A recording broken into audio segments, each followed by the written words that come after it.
저는 임마누엘 교회 담임 목사로서 임마누엘께 속한 모든 성도님들이 복을 받기를 위해서 기도하고 있습니다. 여러분도 아마 같은 마음이실 텐데요. 우리 옆에 분들을 축복하시겠습니까? 저도 여러분이 복 받기를 위해서 기도하겠습니다.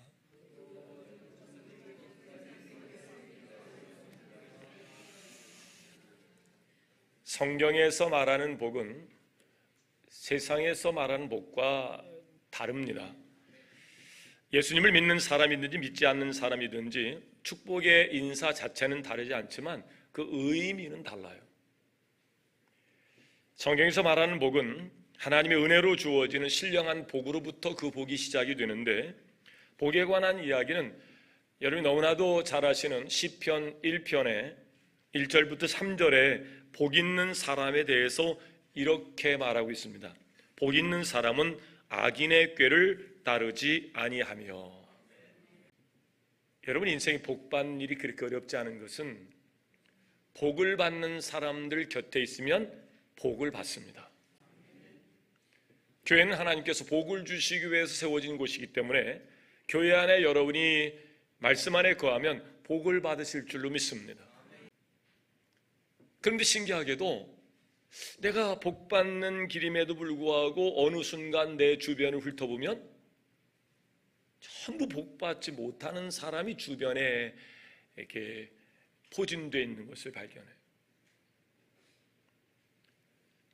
가장 가까이 어떤 가치관과 세관을 서로 공유하고 또 서로 우애하고 그런 사람들이 복 받는 사람이면요, 전부 다 복을 함께 받습니다. 근데 신기하게 그렇지 않아요. 다른 가치관과 다른 세계관들, 그리고 죄악의 종로로 타는 문화들, 이런 가운데 머물러 있는 사람들과 이렇게 가까이 하는 것을 보게 돼요. 여러분, 도둑 맞으려면요, 도둑 지키라고 그걸 키우는 개도 지키지 않거든요. 영적인 일이에요.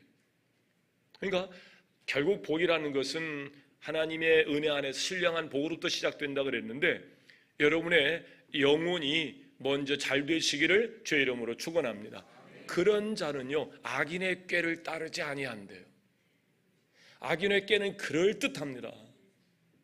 보암직하고 먹음직하고, 그래서 하나님보다 네가 더 높아질 거야, 하나님 앞에 구속받지 마라, 그리고 내는 것이 선악과거든요. 선악과를 먹는 순간 자기 소견이 생기는 거예요. 다른 말로 말하면 하나님의 보호가 없어지는 겁니다. 여러분, 말씀으로 세상을 창조하신 이가 우리 이름을 부를 때 우리 이름이 존귀한 이름이 되는 것을 믿으시길 바랍니다. 그분이 울타에서 벗어나는 일은 결코 자유가 아니에요. 영적인 존재가 사단마귀 역사 가운데 우리가 하나님의 보호 아래에서 복을 누리며 사는 것인데요, 그 울타리 밖으로 나아가는 것은 결코 자유가 아니라니까요. 어릴 적에 철 모를 때는 부모의 잔소리에서 벗어나는 것이 복인 줄 알아요. 빨리 커서 내가 독립해야지. 근데 어느 순간 그 울타리가 얼마나 축복의 자리였다는 사실을 나중에서 후회하면서 깨닫는 게 인생이에요. 복 있는 자는 악인의 꾀를 따르지 아니하며 죄인의 길에 서지 아니하며 오만한 자의 자리에 앉지 아니하고. 여러분, 하나님의 형상으로 회복하는 것에서 가장 먼저 두드러지게 알 수 있는 것은 하나님께로부터는 평안이고 그 은혜로 사는 겸손이고, 그래서 평안과 겸손이 크리스찬의 트레이드 마크예요. 뭐 하나님의 소출이 없어도, 영간에 소가 없어도요, 항상 평안해. 뭘 그렇게 평안해? 그런 너는 뭘 그렇게 걱정해? 하나님이 역사하시는데 그 하나님께로부터 온 평안은요, 그 어떤 것으로도 빼앗아갈 자가 없어요. 그 평안과 함께 하나님 우리를 존귀 여기시면서 하나님께서 우리를 세워가신 일들에 대한 감사가 겸손으로 나타납니다. 하나님의 은혜가 여러분에게 감사가 되기를 주의 이름으로 축원합니다. 감사로. 그럴 때 하나님께서 그 겸손으로 선순환의 축복으로 예, 별빛 보고 감사한 자에게 달빛을 주시고요, 달빛 보고 감사한 자에게 햇빛을 주시고, 햇빛 보고 감사한 자에게 생명의 빛을 주시는 것을 믿으시길 바랍니다. 오직 여호와의 율법을 묵상하며 그 율법을 주야로 묵상하는 자로다.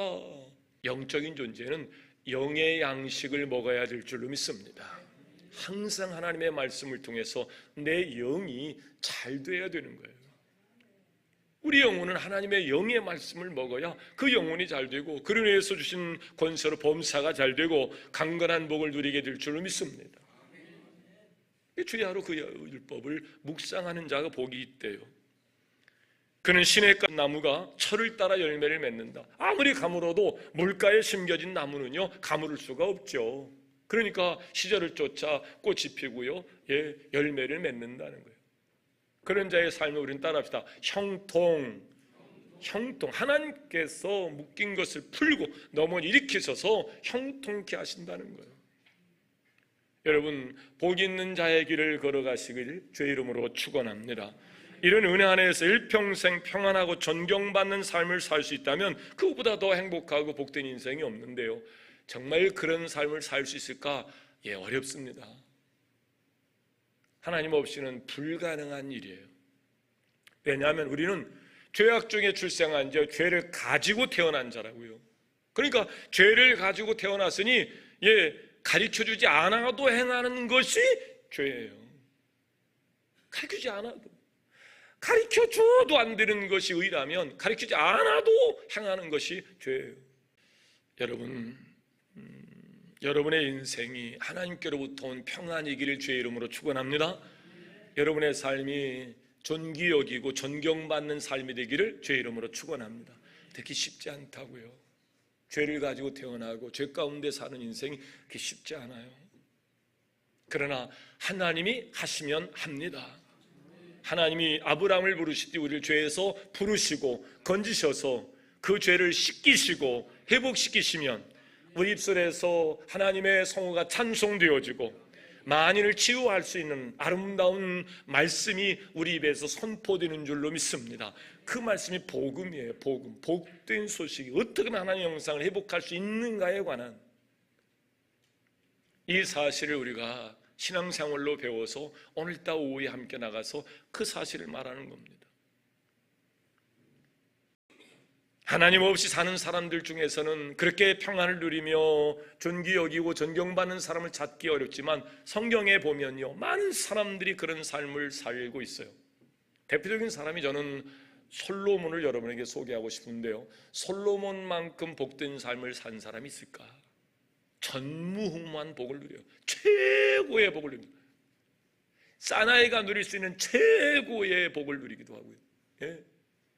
솔로몬이 이렇게 평안하고 존경받는 삶을 살 수 있었던 것은 그의 아버지 다윗이 솔로몬에게 필요한 모든 것들, 모든 터전들을 다 준비한 거예요. 여러분이 그렇게 믿음의 가문을 이루기 위해서 영적 전투에서 전투를 해야 되고 처절한 싸움을 한 후에 그렇게 아름답게 세워진 가정 안에 여러분 후손들이 솔로몬과 같은 복을 누리게 될 줄로 믿습니다. 더 이상 혼란과 아픔과 처절한 전쟁이 없는 그런 푸른 초장 말이죠. 솔로몬은 그런 복을 아버지 다윗 때문에 누린 사람이에요. 솔로몬은 다윗이 많은 부분을 만들어줬기 때문에 누리는 삶을 살았다면, 다윗은 오직 하나님께서 자신을 부르심에 대한 응답의 삶으로 하나님이 나를 부르시고 주신 사명에 집중하면서 복을 누린 사람이 다윗이에요. 그러니까 단순 비교하자 보면 솔로몬보다 훌륭한 것은 다윗입니다. 다윗은 정말 훌륭한 사람이에요. 그래서 하나님이 다윗을 가리켜 내 마음에 합한 자다 이렇게 말씀하고 그에게 복을 주세요. 다윗의 부름 있기까지 시대적 상황을 잠시 설명하면, 하나님께서 이스라엘 백성을 애굽에서 건지시고 광야에서 가나안 땅을 보내서 한 나라를 세우죠. 그리고 사사들을 보내서 그렇게 치료합니다. 그런데 어느 순간이 사사 시대의 선악과의 역사가 또 재현됩니다. 자기 속에는 옳은 대로 살아요. 그래서 사사 시대가 무너집니다.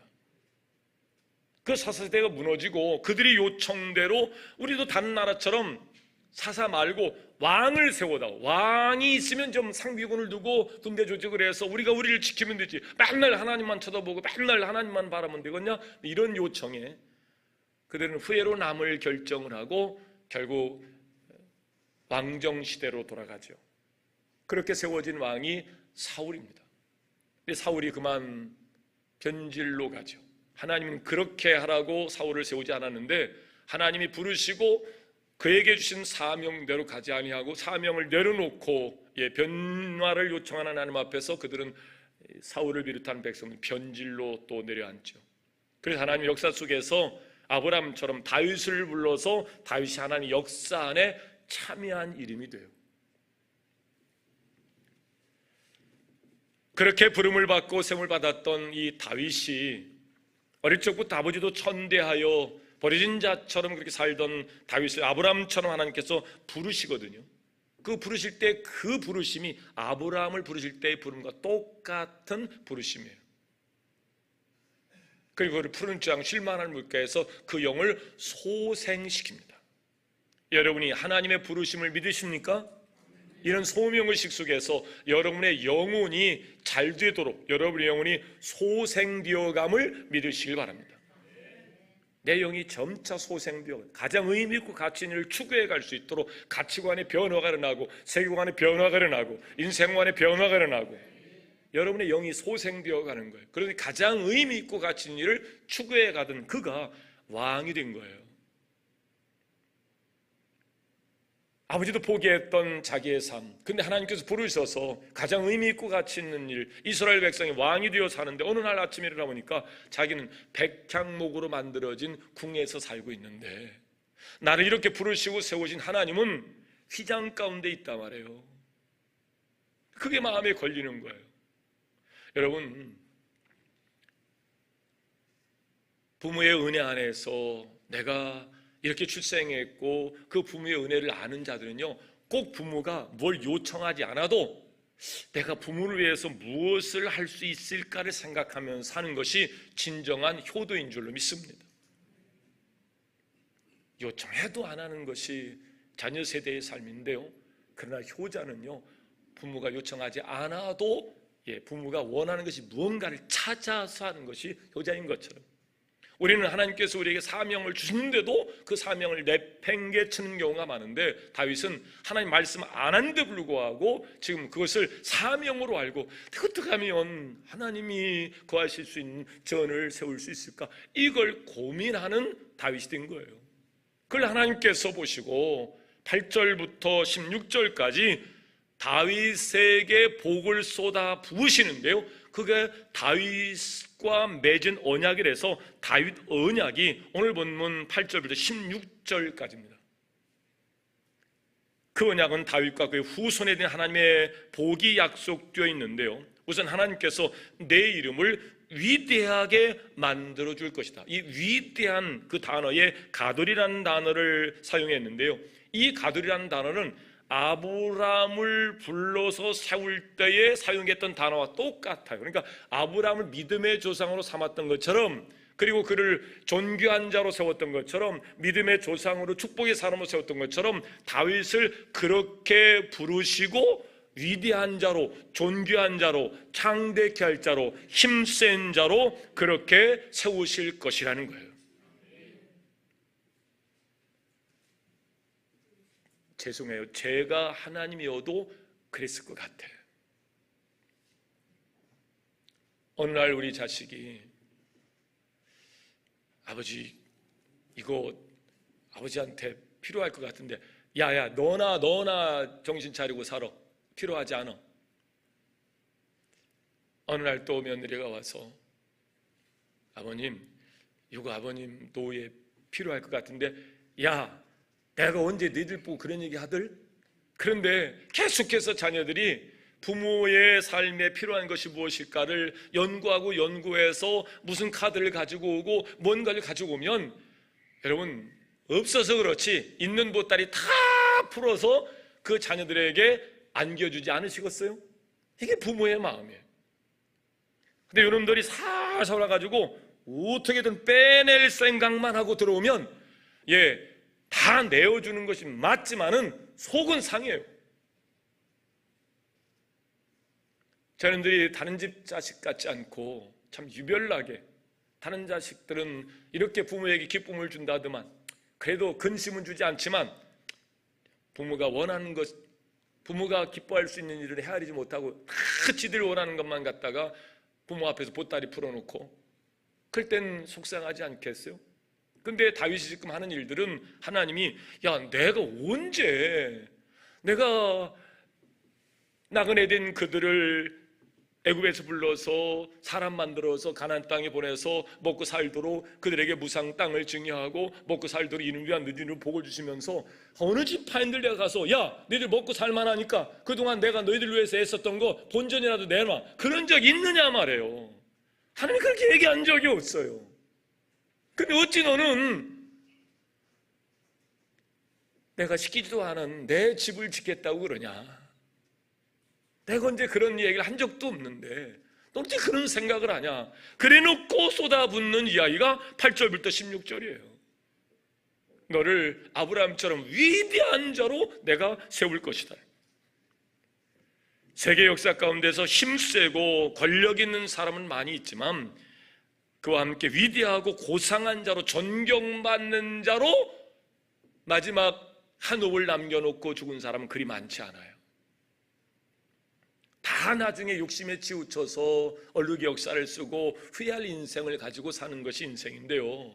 그런데 다윗은 마지막 때까지, 그가 숨을 마지막 거둘 때에도 그가 동일한 죄를 반복하지 않으려고요, 몸부림치면서 죽은 자가 다윗이에요.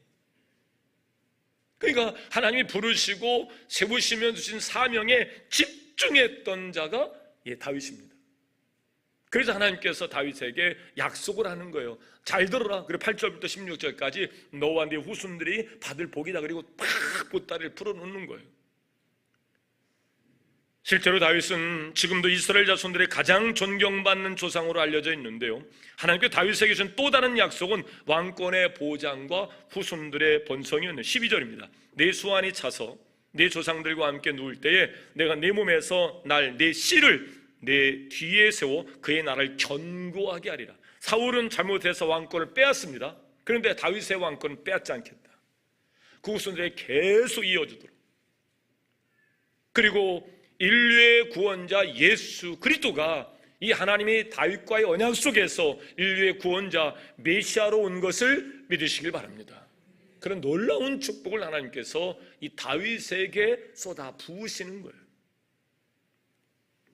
다윗이 30세의 왕이 됩니다. 그리고 40년 동안 가장 의미 있고 가치 있는 이스라엘 왕으로서의 그 사명을 감당해요. 그의 왕권이 하나님의 도우심 가운데 복을 받는데요, 통일 왕국을 이루어가면서 정말 어마어마한 복을 다윗에게 줍니다. 그러니까 다윗이 통일 왕국을 이루느라고 전쟁을 하도 많이 해가지고 그 손에 피를 맺힌 관계로 왕궁을 하나님께서 주시니 나도 성전을 짓겠다고 했지만 하나님이 아니요, 성전은 네 말은 고맙고 내가 너에게 복을 주겠지만 성전은 그렇게 짓는 게 아니야. 그리고 다음 세대를 위해서 준비하게 하십니다. 그것도 하나님의 말씀이고 사명이기에 따라합시다. 아멘. 이게 다윗의 마음이에요.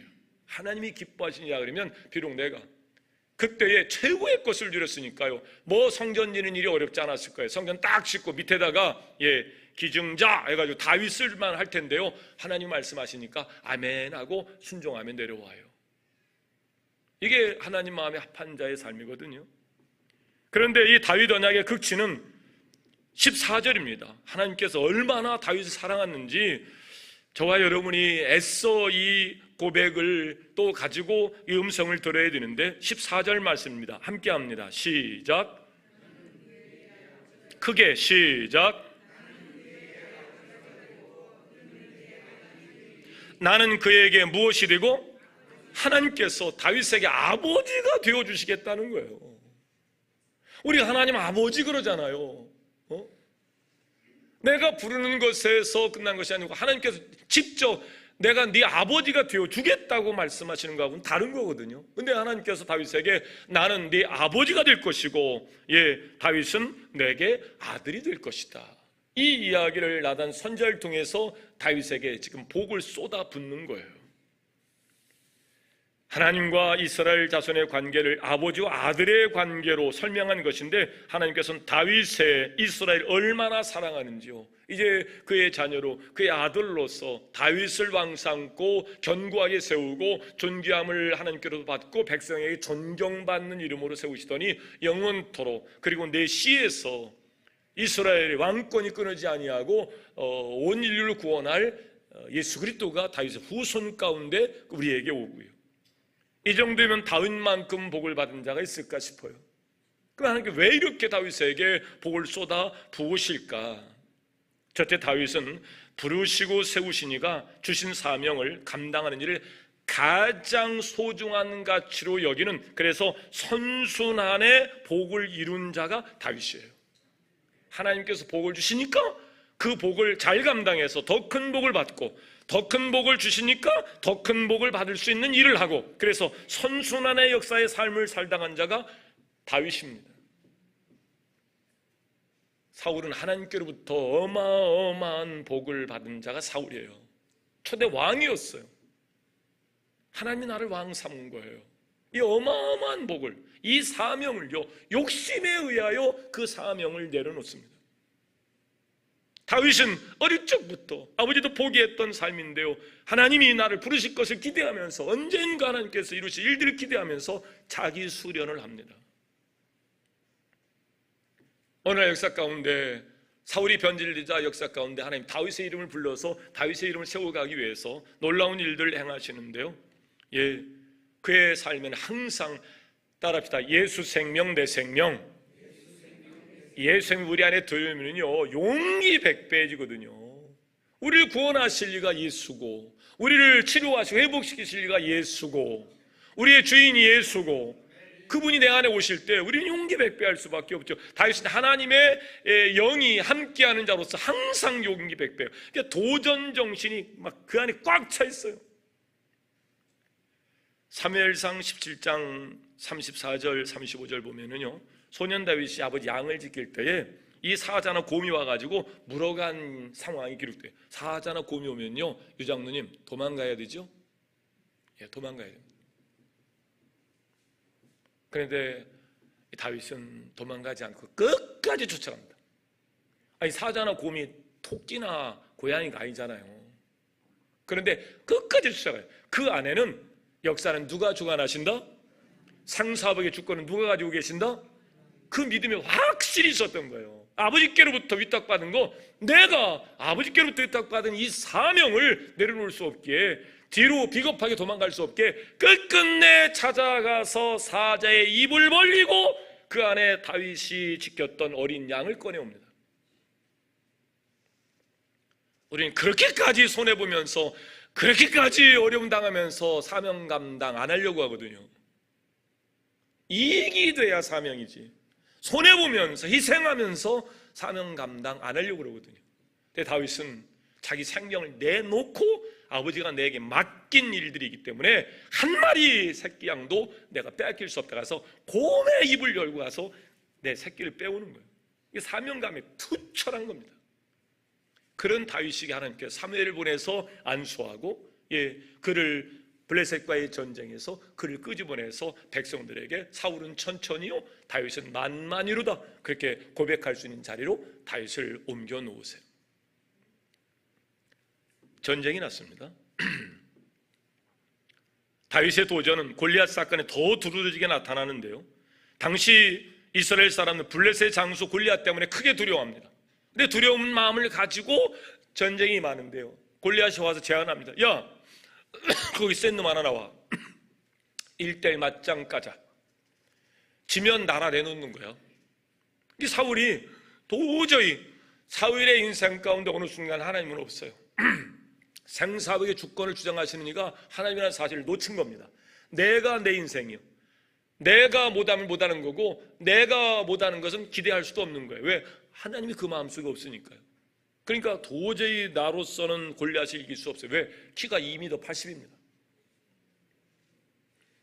그가 하던 창이요, 꼭 이 배틀채 같은 창을 들었는데 그 칼날만 세로 600세겔이니까요.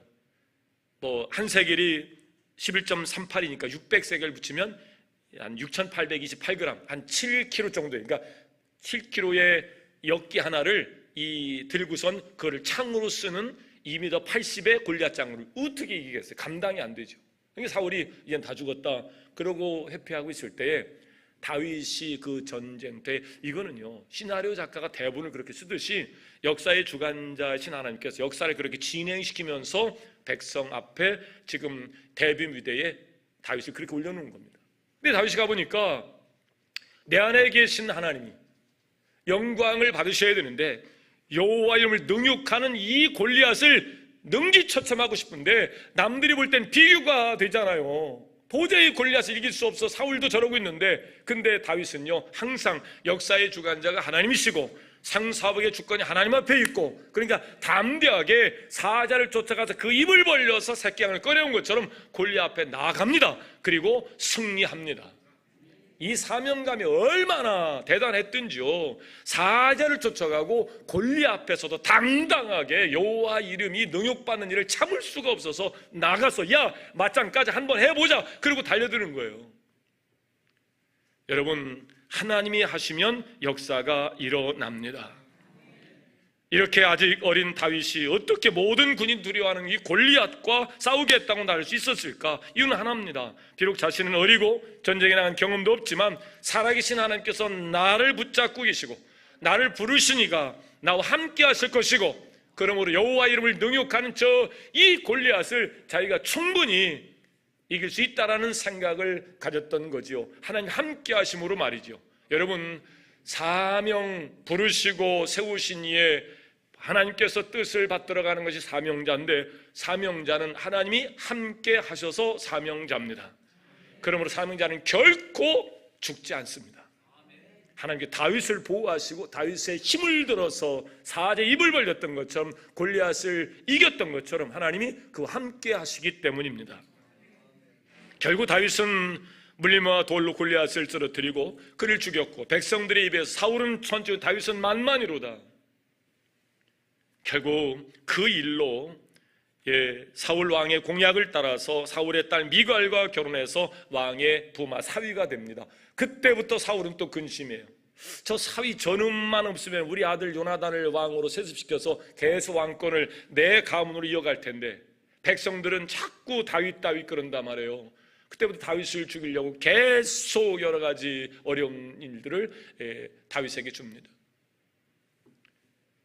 다윗은 늘 자기를 죽이려 하는 사울이 왜 미웃지 않겠어요? 그러나 기름 부어 세우신 하나님의 역사 속에서 사명자는 하나님의 뜻에서 어긋난 일들이 자기의 욕심이거나 또 아니면 자기의 이익을 위해서 하나님의 뜻을 어긋나게 하는 일들을 사명자는 하지 않습니다.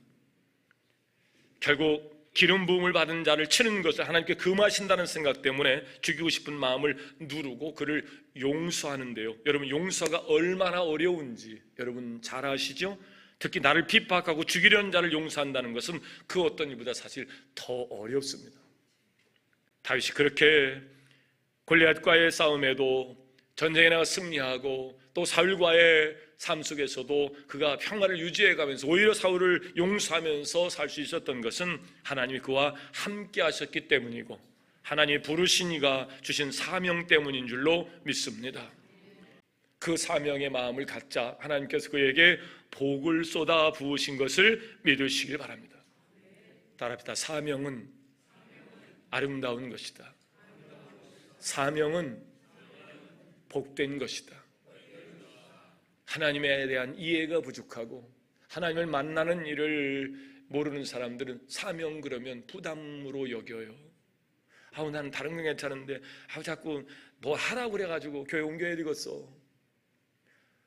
다윗의 삶을 들여다보십시오. 다윗의 삶을 들여다보십시오.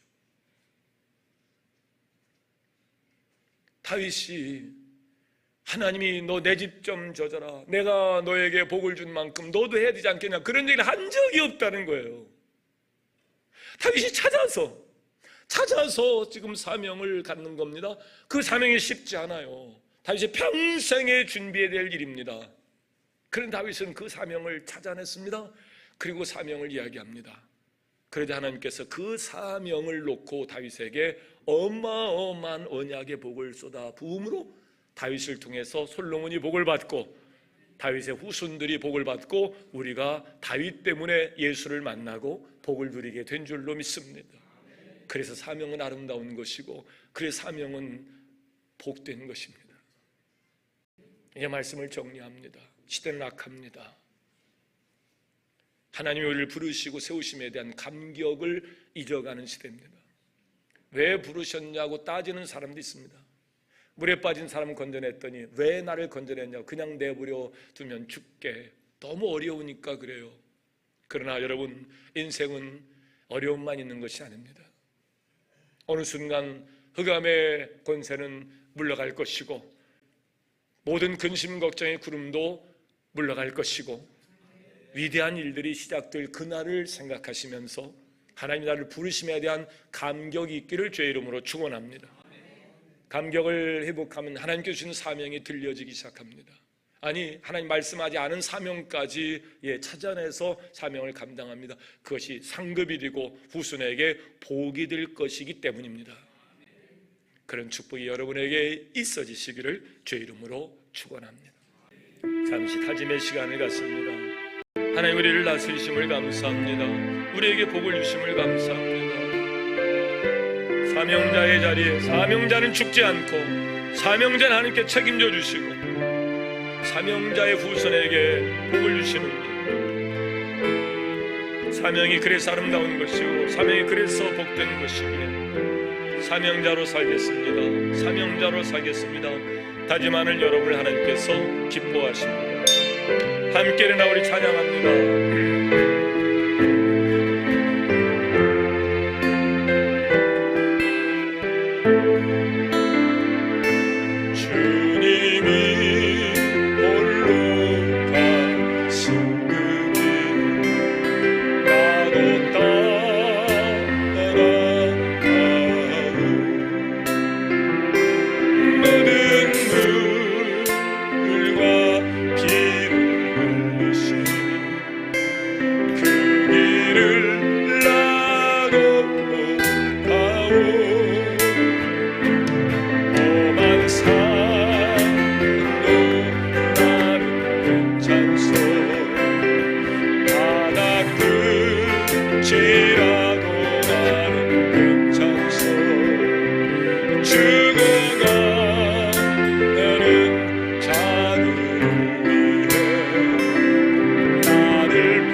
아멘.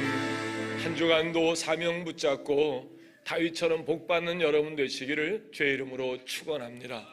위탁의 말씀입니다. 성도의 사명은 무엇입니까? 생명 구원이 사명입니다. 땅끝까지 이르러 복음의 증인으로 꼭 사십시오.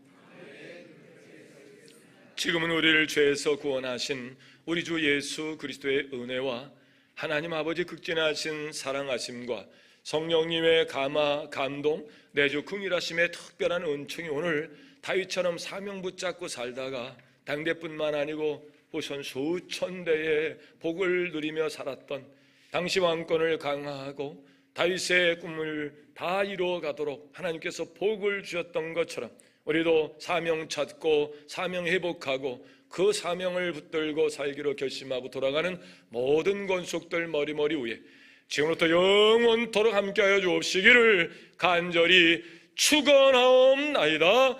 아멘.